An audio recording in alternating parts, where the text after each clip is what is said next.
first question. You just came off the stage at Parookaville, the X-Stone stage here. And tell us, do you like the gig and the crowd? Yeah. Like? I did. In the beginning it was quite empty, but then when it started raining, thankfully everybody wanted to get inside, so it was really nice. People started to flood in, and yeah, it was sick. And also, I really like the setting here because it's these old like hangars where there were airplanes before, and it's really nice to play there because it feels kind of like, you know, industrial in a way. So it's nice. It's really nice.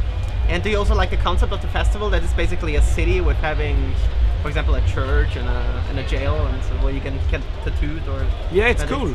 It's really nice. I haven't like experienced something like this before, so it's nice. It's dope. Good.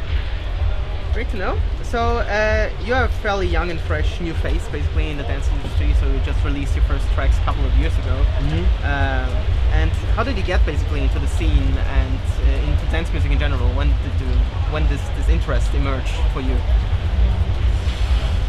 Actually, if I'm gonna be completely honest, I was completely against anything that had to do with electronic music, like before 2012 and backwards. Before in my life, I only listened to like rock and soul and funk and stuff. And then when I came into to high school, I guess it's called, I had friends that started to show me like house and Avicii was starting to blow up then.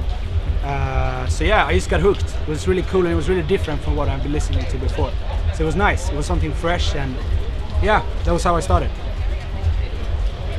Great. So you had basically a phenomenal start in the scene by releasing a remix and an EP on X-Stone, and you're actually still climbing the ladder higher and higher.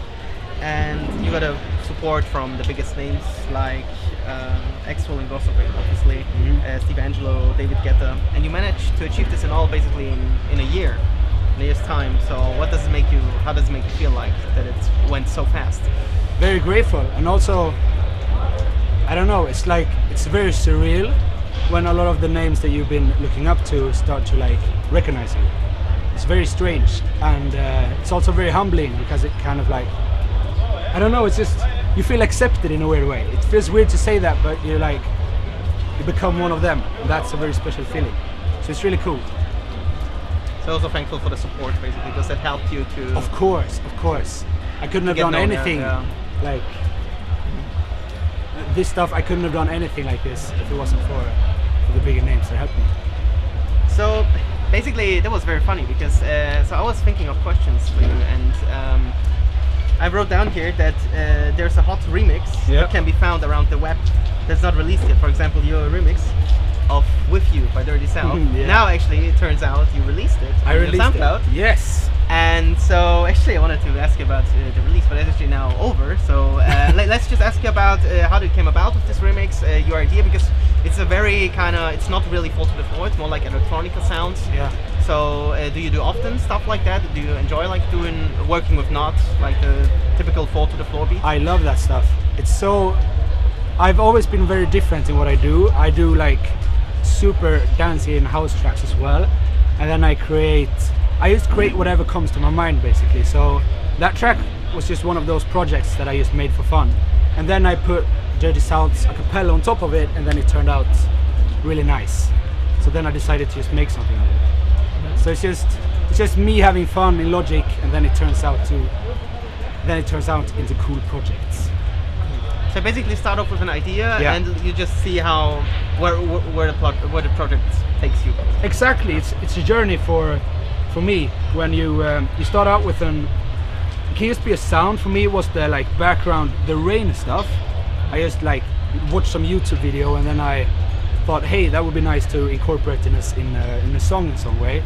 And then I just put that in, and I started to play around with some like big pads and stuff, and I wanted to make something for a film almost. Yeah, I just went from kind of soundtrack. Yeah, exactly. So that was how it came about.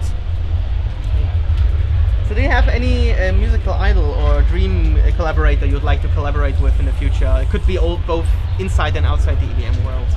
What would you think of? Jesus Christ. I would say Michael Jackson, but he's not here anymore, so... Or is he? Unfortunate, it's kind of cliche, but I love Coldplay. And every single Coldplay song that is out there, especially the latest one, which is called Miracles, it's it's the best song ever. It's so good. I love his so voice. well musically composed and with the voice. Yeah, everything is just like. And I actually saw them live a couple of weeks ago, and it was the best thing I've ever watched in my whole entire life. So yeah, it would be really nice to make something with them. Okay, and our last question would be, do you have, or what are your plans for the summer? Are you doing some more studio work? Are you working on some releases? Do you do more shows? What does it look like? We have 2 more shows this week. Ibiza Ushuaia with Ax and Seb, and then also Tomorrowland Axton Stage on Saturday. Something like that. And I think that's it for the rest of the summer, and then in September we're gonna go to Japan and play some Axton shows there as well. But in the meanwhile, I'm gonna go to the studio and just produce tracks, whatever comes to mind. We'll see what happens. So thanks, Klahr, for having the time for us. Thank you. And yeah, it was amazing to have an interview with you, and we're gonna see you next time on Electric Line. Thank you.